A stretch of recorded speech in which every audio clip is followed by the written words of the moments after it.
Hello, thanks for joining us. This is Nationwide. I'm Ruth Aguele. We'll begin with cheering news. Nigerian chef Hilda Baci is on track to set a new Guinness Book of Record for longest cooking marathon. Can you beat that? She has surpassed the 87 hours 45 minutes held by an Indian chef, Lata Tondon, in 2019. Our correspondent, Larry Belayi, is standing by live at the venue where the Nigerian chef has her sight fixed on attaining 97 hours, which, if certified, will be a new World Guinness record. Larry, tell us what's the situation at the moment, the traffic. We can only picture it, but you're there, so give us the full details. Well, you said it all. Lata Tondon started it in 2019. And you said it 87 hours and 45 minutes. Right now, Hilda is in 95 hours and a couple of minutes. The last time I checked, 95 hours. And I'm told she's going to 100. She wants to set her own record. And she's been here for the past 4 days and cooking. Today, so far so good. I can confirm that she has cooked 17 meals, different kinds of meals for people to eat. And from the past 3 days, she has cooked up to 200 meals. And since I've been here since morning, she's only rested for 30 minutes. That I can confirm. And today is Monday. Could you believe it's like a carnival here in Lekki Phase 2? Young, old Nigerians are all here cheering our horn, not to relent, to break the record and set our own record and go further than that. And that's why they are saying maybe she can go all to 100 hours. I talked to the doctor earlier. I asked her, I'm apprehensive, can she go to 100 hours? And the doctor said, well, the last time she checked her, she is fit and she can go all the way. I have with me here Ugo, come here. I have with me here Ugo, who came here to cheer her on. And she has been a source of inspiration to many Nigerians. Ugo, this feat by Hilda, what do you think it is to you personally? Actually think it's an inspiration to me. So it goes beyond just cooking. It goes beyond everybody being here cheering her up. She's a source of inspiration. See what she do today. She's just 27. A lot of us out here that age or maybe a little above the age, and so it brings to me. Yesterday I was saying to myself, it brings to me to know that whatever you set your mind to, if you can picture it, actually the response, you can do it. And it's a lot of inspiration to me. It's pouring me to do my own thing, take my own action. Those things I want to do, those businesses, those things I feel like I'm spurred to do it. She sort of challenged you, didn't she? Of course, she actually did challenge, especially coming here and then today and realizing, not just realizing, she said it and she concurred when Eniola was trying to say she's going to 100 hours. Like, that's a whole lot. That's like she's trying to set the bar so high. So I'm sure that for years she's going to enjoy this because it takes a lot. So if you're trying to challenge the 100 hours cooking from Hilda, it's going to take 6 days of cooking, and I mean it's going to take a lot for someone to prepare for that. Well, thank you, Hugo. Yeah. Well, you've heard it from one of the young people that came here to cheer on, and let me tell you, the atmosphere here is electric. Everybody is over there. I wish I could show you where it is, but there's a lot of noise there. It's electric. Everybody's over there in front of the glass, cheering her on while she's cooking all kinds of meals for people. That is the spirit of Nigerians. We are resilient, and I know that's why Nigerians are gathered there, because Hilda has been able to prove to Nigerians that we can be united. It's not about the food now, it's about the unity as one people. And I'm sure she made different delicacies that you may have tried, I don't know, but can you tell us some of the delicacies that you've been able to try?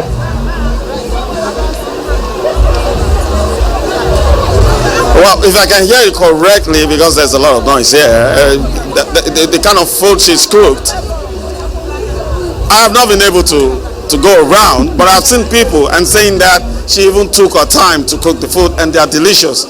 She took her time to cook and they are delicious. Well, the food cannot go around, if that's what you're talking about. Yes. The food cannot go around, really, but then I'm trying to see if I can get something because she's still at it. She's still cooking. Right now she's cooking a meal. Okay, so Larry, you should before you leave that place. And of course, we know that she's already won, but that record of meeting 100 hours, she would definitely get there. Thank you so much, Larry. We'll definitely connect with you again when she hits that record. Thank you.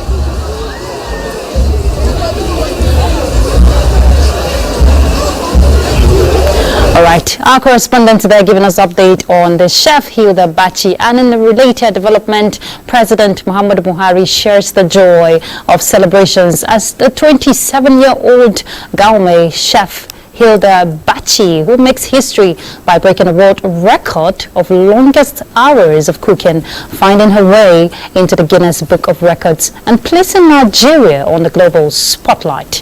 President Buhari lauds the young culinary expert for turning her talent and passion into a career, with a rippling effect on the economy, as she runs a restaurant in Lagos and trains other talents on entrepreneurship, and now leads the world in resilience, perseverance, and consistency in cooking.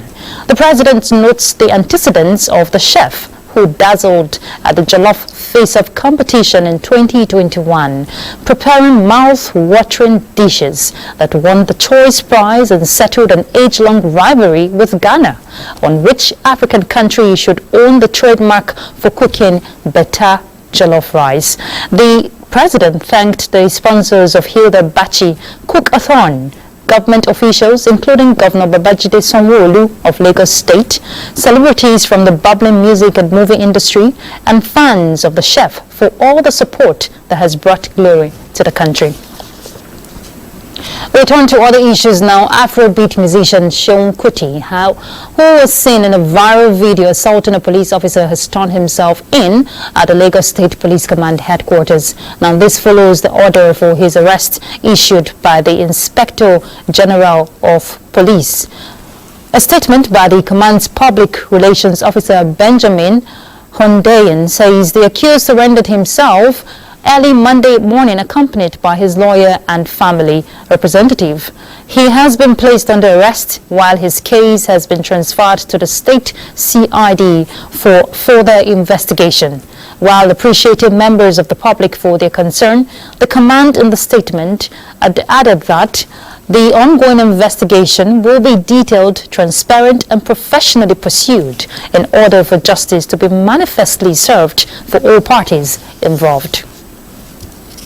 The Nigerian Police Force says it has observed that some major political actors that participated at the 2023 elections are working to frustrate the presidential inauguration coming up on May 29. Inspector General of Police Usman Alkali Baba has therefore warned such desperate politicians to desist forthwith. Francis Pham reports that the IGP gave the warning at a media briefing in Abuja. We shall undertake this task optimally and manifestly. It is a briefing by the top brass of the force to address some critical security issues that dominated the internal security space, with potentials of threatening the democratic order. Having closely monitored the activities of some political elites as well as other elements who have formed themselves into unpatriotic brands whose only motive is to subvert the national security interest, the Nigeria Police Force and the National Intelligence Community say it is battle ready against undemocratic elements. The inauguration ceremonies at all the national and state levels of government are a critical constitutional requirement for the sustenance of our political order as a nation, and the Nigeria Police is duty and legally bound to defend our democratic heritage and closely police the constitutional processes. IGP Usman Alkali Baba advises desperate elements who engage in criminal acts to be ready to face the full force of the nation's security apparatus. Anybody that stands in the way will be identified, promptly isolated, and brought to deserve justice in the overriding interests of our national security and stable political order. The international community is similarly encouraged not to be swayed by the ill-informed action of unpatriotic political actors who may be creating false and red flag through the social media.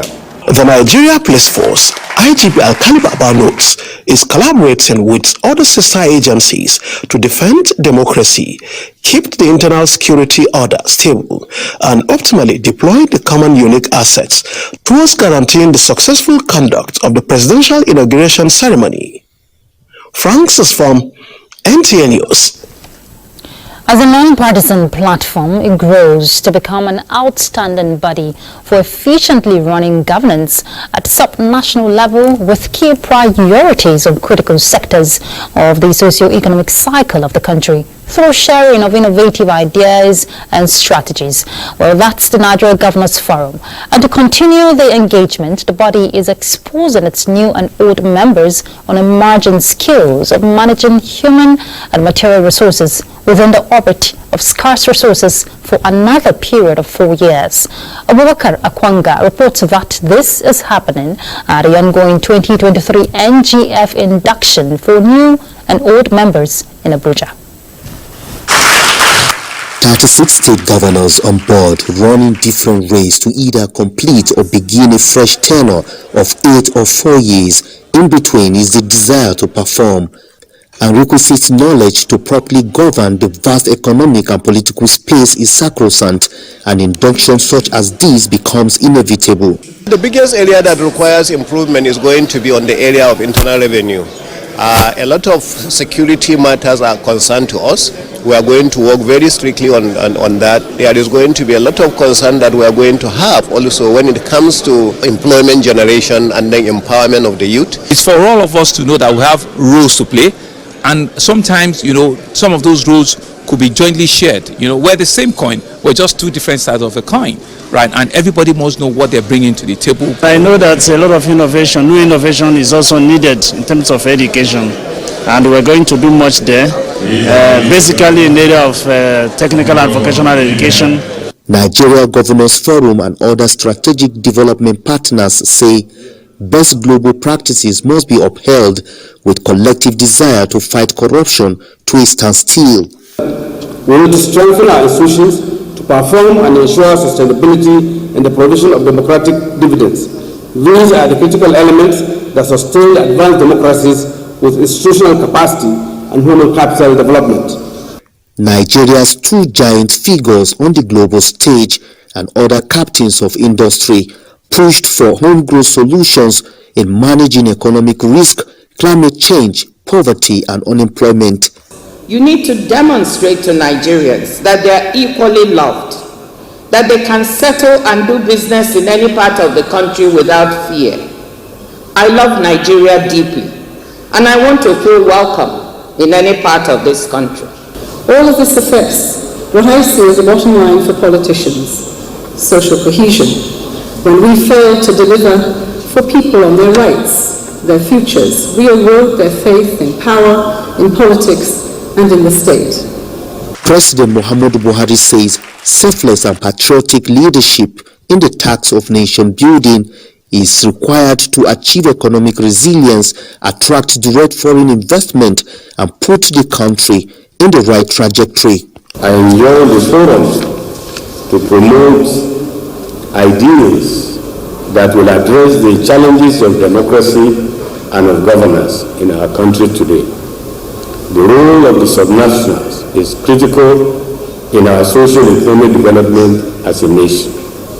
The opportunity to the people gives you the privilege to have an instant pulse on the needs and challenges, and yours is to devise creative as well as judicious means of addressing the myriad of issues that confront them daily.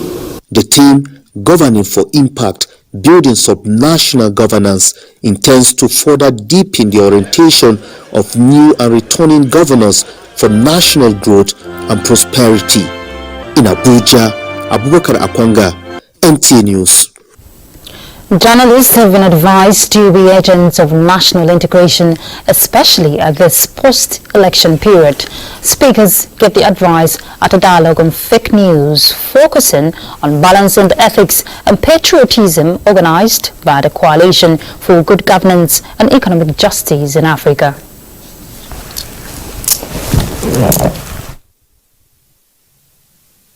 free press is a bulwark of any democratic state.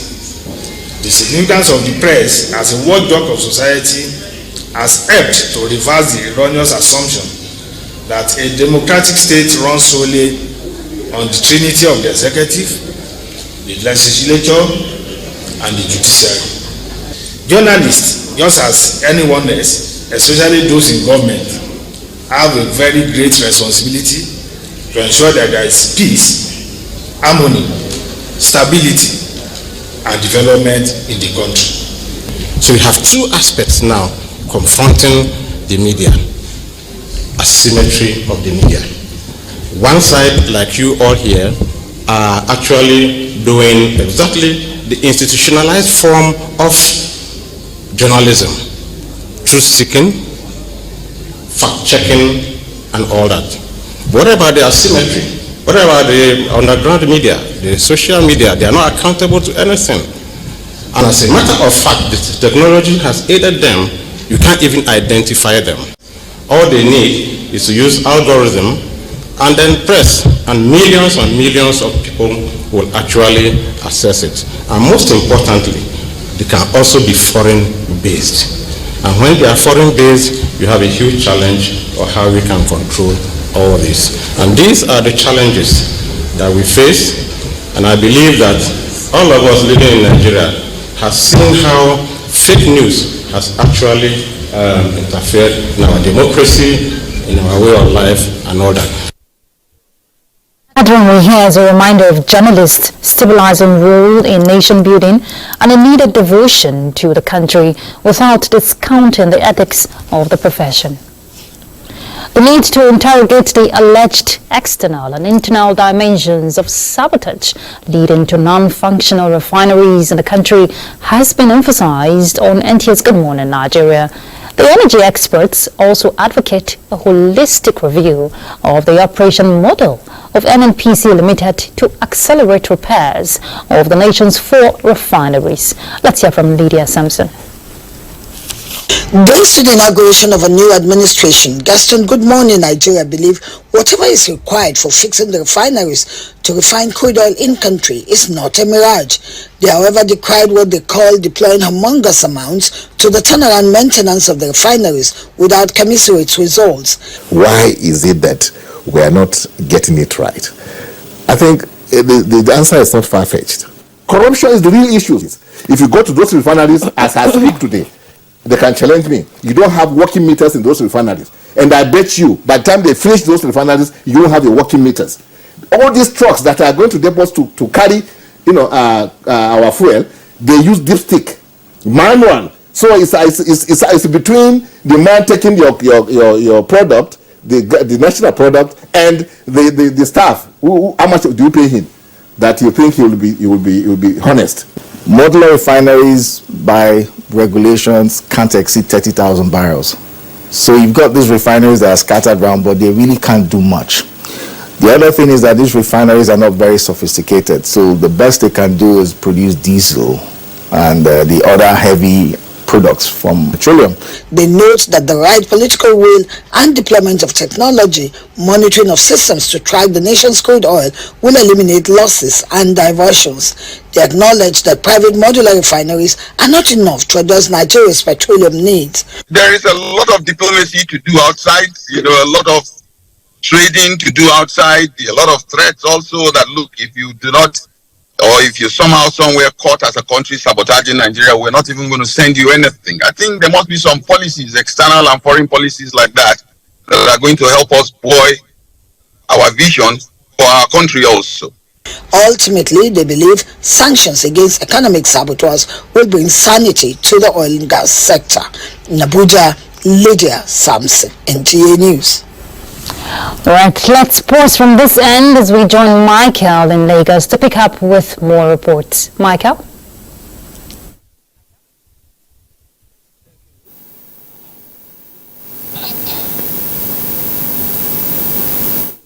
Subsidy removal anytime from now. Discussions are being zeroed on what the government and Nigerians stand to gain from its removal. A cross-section of Nigerians believe that it will help in cutting down government expenditures. Hinginojan Adams reports.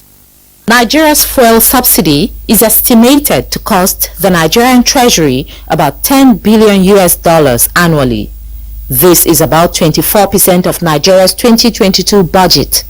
There are concerns that the removal of the subsidy will impose even further hardships on Nigerians through increase in fuel and transportation fares, which will also affect general cost of living.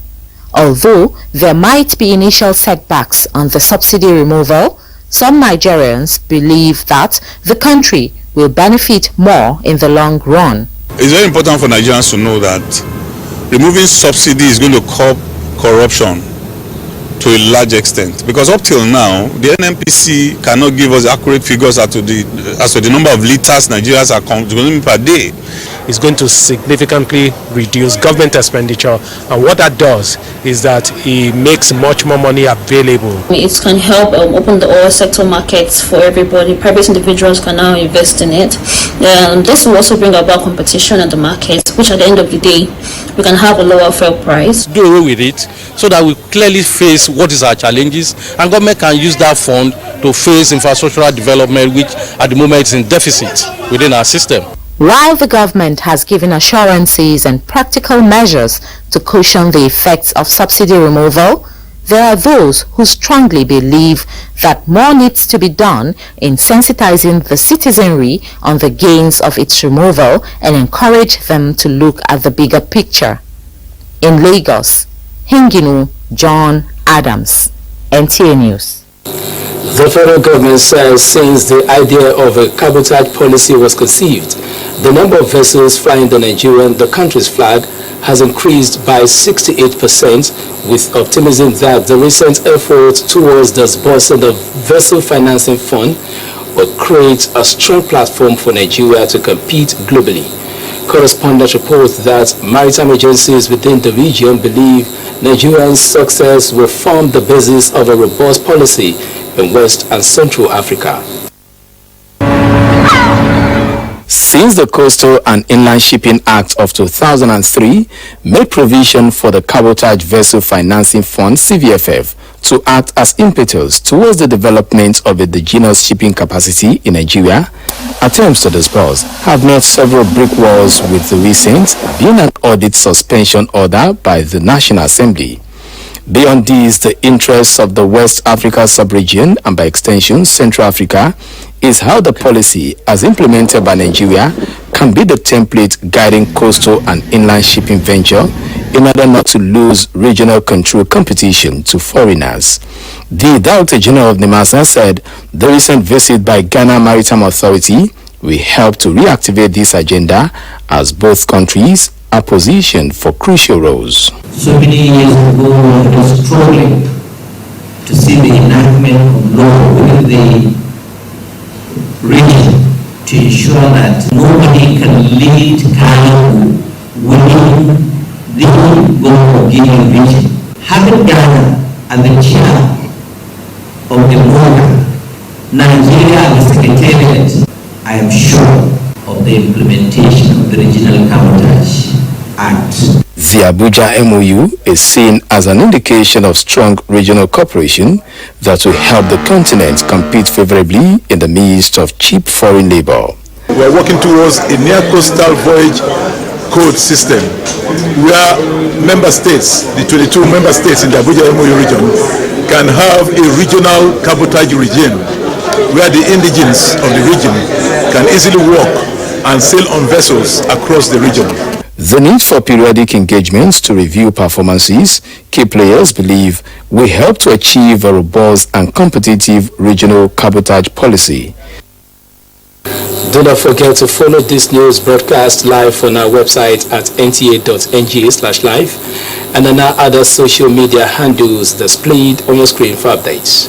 Time for some messages, and when we return, the news continues from our Maiduguri Network Center, where Ladidi is standing by.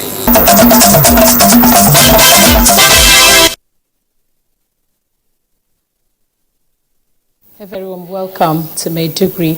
As the intensity of insurgency attacks gradually fades in the northeast, many people are back to their liberated, reconstructed, and resettled communities to pick up pieces of their lives with agricultural production taking center stage. Omar Kirawa will now tell us on four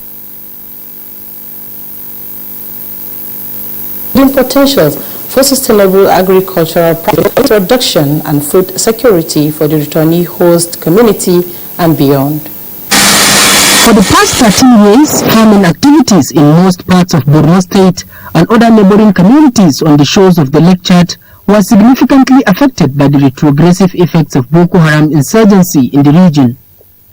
Hope is not lost for peasant farmers struggling to get increased yield at Refugee, a former hard-to-reach community affected by the years of insurgency in Goza local government area of Borno State. Dama gaskiyar nan da bayan katangar mu ba mu san mu tsallaka mu fita mu yi noma ba.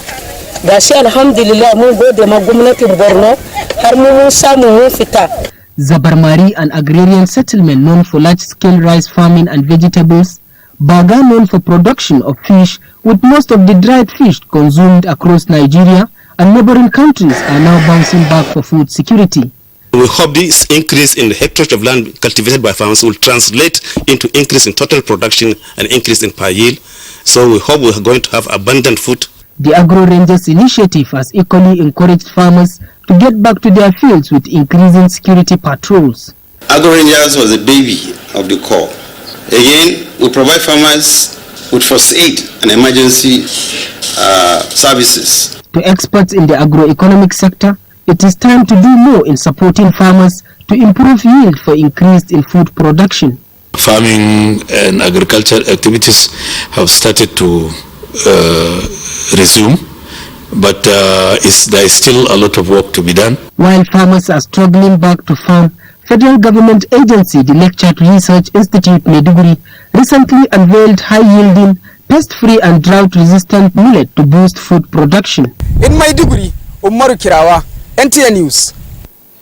Residents and business owners within Maiduguri are lamenting over the sustained electricity power outage in many areas of Borno State capital at the peak of heat season when the energy is in high demand.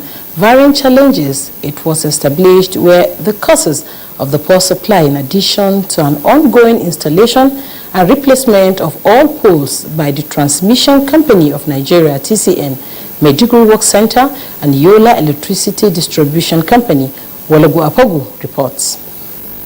For over 2 years, Maiduguri has been without electricity supply attributed to the insurgency until the 11 kVA line connection from Damaturu, courtesy of Borno State government, restoration of the 330 kVA line, plus the recent 50 kVA gas plant inaugurated by President Buhari. With the current situation of average power supply, residents of Maiduguri metropolis are concerned that with the three sources on stream, the energy requirements for socio-economic activities are not met at a time the weather is unfriendly. We are buying fuel 3,000, 4,000. If there is light, it will not be cost. Anguwa diya ba wuta saboda ga zafi ya kamata yanzu wuta ya zama shine abin masisa amma kuma shiru. The answer is in the ongoing redesign and upgrade of Maiduguri distribution network, as the Commissioner Ministry for Housing and Energy, Hilda Baci, has gone around the metropolis in company of regional manager YEDC and other stakeholders to ensure speedy completion of work for the restoration of food services. We have this hasty rehabilitation that YEDC is doing. We're able to relocate and replace a lot of undersized pools and undersized aluminum conductors. Other reasons attributed for reduction in supply from the national grid are low rainfall affecting generation from major hydroelectricity power plants and shortage of gas supply to the thermal plants. In Maiduguri, Walagu Apagu, NTA News. That's a contribution from the Home of Peace. It's back to Ruth in Abuja. Thank you very much, Ladidi. The federal government has continued to scale up climate change adaptation and mitigation efforts in Nigeria. To achieve this, the Nigeria Sovereign Investment Authority and the National Council on Climate Change have signed a memorandum of understanding and launch of impact report for climate change compliance. Subsidy reports. Experts say climate change is already placing Nigeria under huge financial burden. and the environment overstressed with attendant of negative impact on agriculture. This informed concerted efforts by government agencies to mitigate this natural challenge. This handshake sealed the agreement between the Nigerian Sovereign Investment Authority (NSIA) and the National Council on Climate Change (NCCC). The purpose for this MOU is to use the internal resources and capacity to deliver for Nigeria a green climate resilience and sustainable development. We require some gradual implementation of projects that will start with reducing the severity. So adaptation will be our main focus. And to make sure that this MOU is implemented, is put to practice. Strategic partnerships with institutions through which together we can advance the fight against climate change. And I think this MOU with NCCC fits squarely in the second and in the third buckets. Although there is no financial requirement yet for the MOU, but the expectation the stakeholders say will accelerate projects and believe the requirement for the execution for Nigeria to advance her climate course is strategic partnership, capacity and technical expertise by both parties, and will ensure that the purpose for the agreement will come to light. In Abuja, Boswede Ebo, NTA News. The Central Bank of Nigeria has expressed worry over skilled gaps in addressing financial inclusion gaps in line with the Financial Inclusion Strategy 2022, which drags the most excluded groups across the country. Governor of the CBN, Godwin Emefiele, at the rollout of the financial literacy e-learning platform tagged Sabi Money, said it will drive digital financial literacy in the country that will ultimately allow more Nigerians use the digital financial platforms available in the country. It is a homegrown solution for learning and research purposes as well. Not just about we who are here, but what we're doing is that training people who will become trainers, who will take what they have learned on financial literacy to our weak and the vulnerable people and teach them about financial literacy, because we believe through this program we should be able to deepen financial inclusion, increase the percentage, and hopefully achieve the targets that we have set for ourselves. Thank you so much for coming. Emefiele assured that the regulator is making deliberate efforts to resolve the issues around the payment of United States dollars between the banks and the telcos. This, I use the word tug of war between the banks and the mobile network operators about how to resolve the payment of USSD. But we've been at this for almost about 2-3 years. But I'm very certain that we are going to get to the end of it, because if we do not resolve the problem, the people who will suffer, like we say, when two elephants fight, it is the grass that suffer. Those that will suffer when this kind of disagreements go on will be those who are the users of banking services. Away from the economy, President Muhammadu Buhari felicitates with the former Secretary General of the Nigeria Football Association and ex-member House of Representatives, Sani Ahmed Turu, on the occasion of his 70th birthday, lauding him for his services to the nation and important contributions to the growth of football. The President recognizes all the years of hard work of the first Executive Secretary, Chief Executive Officer, Nigeria Professional Football League Governing Board, who during his tenure as scribe of the NFA, the Super Eagles won gold medal at Tunisia 1994. Nigeria for the first time qualified and participated at the 1994 FIFA World Cup in the United States, where they reached the second round. The President believes that Toro and other administrators who worked behind the scenes to give Nigerians these wonderful memories deserve to be thanked and prayed for. The Association of Parents and Guardians of Nigerian Students in Sudan sends a message of gratitude to the federal government for the successful evacuation of Nigerians from Sudan. In a letter signed by the Secretary of the Association, Asma'u Yerima Mohammed, also appreciates the Ministry of Foreign Affairs and that of Humanitarian Affairs, Disaster Management and Social Development for their efforts in the evacuation exercise. The parents and guardians also recognize the role played by the National Emergency Management Agency, the Refugee Commission, as well as Nigerians and Diaspora Commission in ensuring that their children return home safely. All the airlines that participated in the evacuation exercise were also appreciated by the association. Challenges confronting the Nigerian aviation industry are to be addressed through public-private partnership.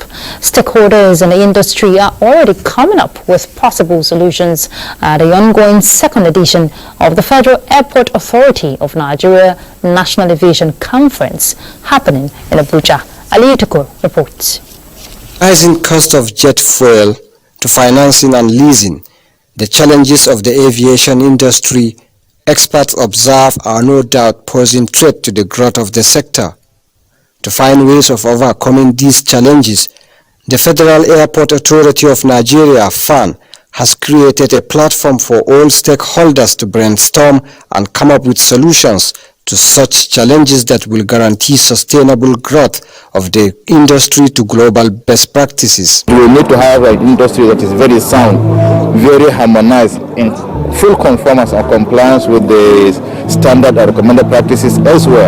Aviation is 100% regulated, and we are part of that regulation. Stakeholders say despite the global economic downturn, the Nigeria's aviation industry is already on the path of growth. We have met with lots of big walls and bureaucratic bottlenecks, yet we have forged ahead decisively, and now all the components are the finishing lines, the foundation having been solidly laid. There is this synergy amongst them. They work well together to ensure that the industry is placed on the pedestal for which we are looking at. They have really worked hard. With the theme Sustainability of the Aviation Industry in Nigeria, the forum is also to explore ways of improving revenues with emphasis on non-aeronautical sources. In Abuja, Ali Tukur, NTA News. The Nigerian Hajj Commission of Nigeria has assured pilgrims to this year's Saudi Arabia that they will not be charged for any additional money on account of air ticket increase, which is being demanded by airlines following the rerouting of flights to Saudi as a result of closure of Sudan airspace. This is coming from the Commission at a one-day workshop on Hajj management organized by Saudi Ministry of Hajj and Umrah at the Commission office in Abuja.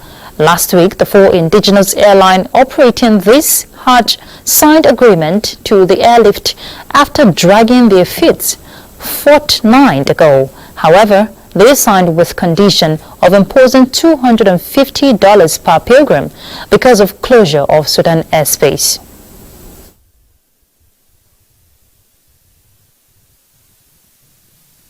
Our local airlines have, after several negotiations, accepted $250 an increase. We are working with government to ensure how we can face this consequence without having negative impact on the pilgrims. The pilgrims will need not bring any additional naira into the ports of their different pilgrims welfare board in order to make Hajj this year. But we're still looking for all avenues to ensure that this implication is met without hurting all the parties concerned. Chairman also expressed dismay at the additional $63 charges for camp and electronic applications and visa processing cost by the Ministry of Hajj, contrary to what had earlier been agreed by the two parties that there won't be any extra cost at their pre-Hajj meeting. The Commission insists on commencing the airlift of this year's pilgrims to Saudi Arabia by the 25th of this month. There is a deliberate, or rather desperate, call for government at all levels to rethink mobility with the mindset of providing access to safer roads, which should be designed considering vulnerable road users such as the pedestrian. This was the major emphasis of the Court-Martial Federal Road Safety Corps, Dauda Biu, at the 7th United Nations Global Road Safety Week in Abuja. Oyeyemi Ajayi will tell us more. The gory statistics of road traffic deaths and injuries have been found to be a leading cause of death and disability, with around 1.3 million people killed and as many as 50 million people injured each year globally. This has been a greater threat to people aged 5 to 29 years, with records of 1 in every 4 deaths occur among pedestrians and cyclists. In Nigeria, over 40,000 die annually as a result of this avoidable scourge. This informed the theme of the 7th United Nations Global Road Safety Week, focusing on sustainable transport, which necessitates the need to shift to walking, cycling and using public transportation. So, to ensure safety, the road network must be designed considering the vulnerable road users who are the most at risk in mind, as they will feel safe walking and cycling, as this will further promote good health, sustainable cities and equitable society. The need for systemic harmonization of countries' data has become of utmost essence, as these will attract desired interventions towards an improved road safety management in the country. So we want to show the world that these systems actually do exist. What we just need to do is to see how we can improve on it. The United Nations Decade of Action has come to help us with the things we have so that we'll be able to have accurate data for safety of the road users. Key message for the event is the reminder that safety must be at the core of efforts to re-image mobility, aside the need to embrace other means of transportation, such as cycling, as a major step towards reducing road crashes in the country. Oyeyemi Ajayi, NTA News. Coordinating Agency for Refugees Management and Migration Management across the country, the National Commission for Refugees, Migrants and Internally Displaced Persons is strengthening capacity with its partners to build a resilient refugee management system in Nigeria. This was stated by the Federal Commissioner Iman Suleiman Ibrahim when she visited Abuja Field Office in Cross River State to get an overview of the state of refugees in the state. Little wonder they call it the Paradise State because of its nature's gift and the hospitality that welcomes their guest. A warm reception for the Federal Commissioner for Refugees, Migrants and Internally Displaced Persons into Cross River State to deliver on its mandate in providing humanitarian interventions for persons of concern.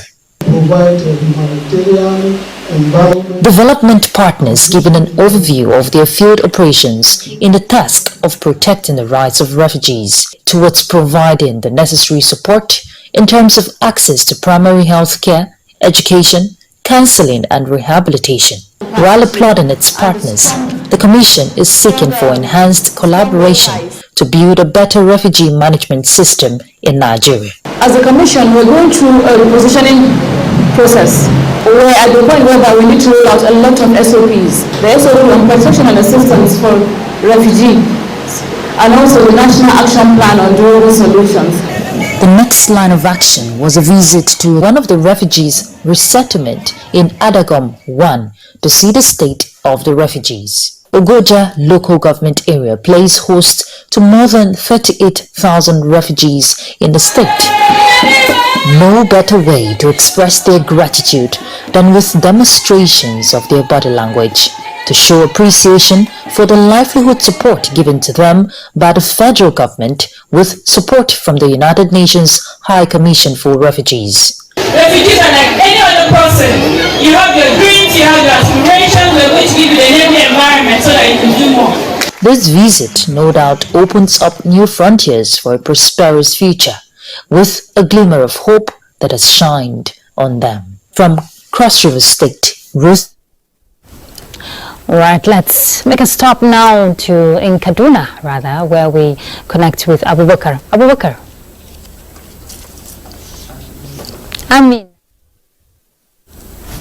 Welcome to Kaduna Network Center. The Federal Ministry of Agriculture is consolidating its drive for food security through expanded agricultural engagements, especially accelerating productivity of all year-round farming. The latest of such engagement is Train the Trainer program, a modern irrigation system for farmers across the northeastern states held in Kano. Yohannes Hassan tells us more. Nigeria is blessed with large cultivable hectares of land and large bodies of water, which according to many researchers are underutilized. The more than 2 million people population in the country are still food insecure, which calls for additional measures to meet the nation's food demand. For this reason, 30 lead farmers and extension agents from Northeast are at the Center for Dryland Agriculture, Bayero University, Kano, to receive intensive training on modern irrigation farming. Rukayya Hamandiko and Ali Muhammad are among them. You have to dig well, do whatsoever, but this one, I'm very happy because it's not time consuming, though it's not capital. To at least support you before you apply. Then when you get, then you can double the effort. The reason is to reduce the tragedy in farming and uncertainties, especially with the variability in weather as a result of climate change. It applies to all row crops. You give the water based on the spacing and it gives each stand the water in drips, in small bits. That avoids wastage. Trying to fight poverty, or trying to fight hunger, or trying to create wealth, or trying to get our industries back online. So all these things you cannot do by depending on rainfed. The trainees are expected to step down the knowledge garnered with promises from the federal government to provide them with facilities at a subsidized rate. In Kano, Yohannes Hassan, NTA News. The Federal Road Safety Corps will henceforth arrest and prosecute truck and trailer drivers carrying passengers plying the highway. Kaduna State Sector Commander Zubairu Matu disclosed this at a one-day town hall meeting for stakeholders held at the state headquarters. Haruna Mohammed reports. Nigeria have continued to be outraged by the frequency of road traffic crashes and fatality rates involving vehicles with goods and passengers on the highway. Patrick Joseph is one among 3 survivors of an 18-seater bus accident and narrates his story. Before I could know, I just saw myself in a valley. So I just looked at my left-hand side, I saw my colleague there dead. The other side, right-hand side, all of them were dead. So I now slump. The Federal Road Safety Corps, as part of its mandate, convened this town hall meeting with stakeholders as a follow-up to its enforcement of arrest and prosecution of defaulters. The Federal Road Safety Corps is calling on truck and trailer drivers as well as its owners to desist from carrying passengers and goods under any circumstance. Henceforth, they will be prosecuted in accordance with the law. FRSC and other security law enforcement agents will come out in mass to enforce the rules and regulations, whereby if we arrested the drivers, we are going to impound the vehicle, and then the passengers will be dropped. We all know that we have flood last year, 2022, and all in all we have 603 people lost in that flood. So if you compare the figures with what has been lost in one quarter and what has been lost for the whole year, you can see the gaps and you can see the consequence of road traffic crash. So we know that road traffic is a silent killer. The Federal Road Safety Corps is urging everyone to take road safety as a personal responsibility, with the need to have an attitudinal change and obeying traffic rules and regulations. In Kaduna, Haruna Mohammed, NTA News. And that's it from here. We now take our second break. Nationwide continues with Ruth in Abuja.